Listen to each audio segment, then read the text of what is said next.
នេះបងដោះខ្ចៅ4គ្រាប់ខ្ចៅនេះ1ខ្ចៅនេះ2ហើយខាងក្រោមនេះ3ដែល30គេដោះហើយហើយនេះ4ដោះហើយមកបើកវាចេញមកបើកវាចេញយ៉ាងនេះហើយដោះមកដោះខាងនេះដោះខាងហ្នឹងហើយដោះកង់យកនេះវាចេញ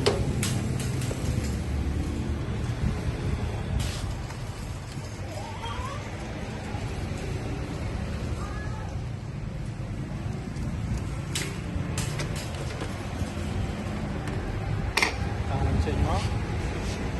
ដោះដុំស្រួលនេះបាច់ដោះហ្នឹងក៏បានដោះខ្ចៅ2គ្រាប់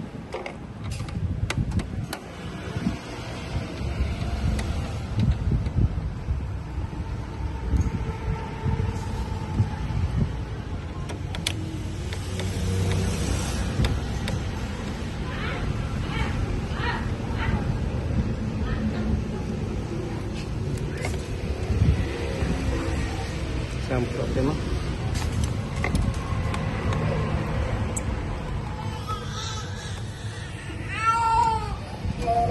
នេះដោះខ្ចៅនេះ1ខ្ចៅ1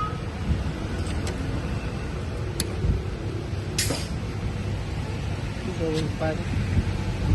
ចូលទៅ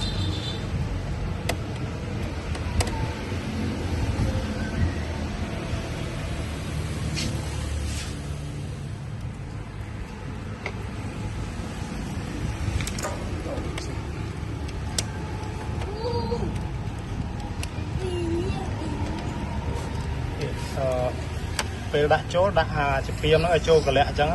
ចូលកលៈវាអញ្ចឹងហើយបាច់នេះឆ្កឹះទៅឆ្កឹះព្រានេះយកទល់ទៅ8ឆ្កឹះព្រា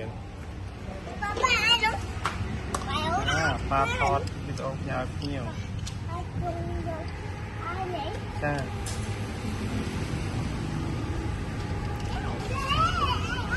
ចូលចាត់ទ្រូបាត់តិចដកដូចជាង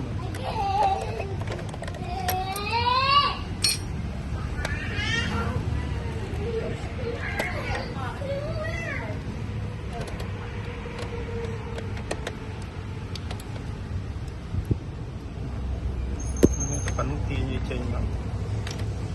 បាទអាហ្នឹងវាមានកលៈវាខាងទៅ8ដាក់ឲ្យចូលហើយចាប់ព្រាវិញហើយចាប់វាចូលវិញមកដោតដូចវានៅរស័យដោតជាមួយហើយប៉ុណ្ណឹងបាត់ហើយ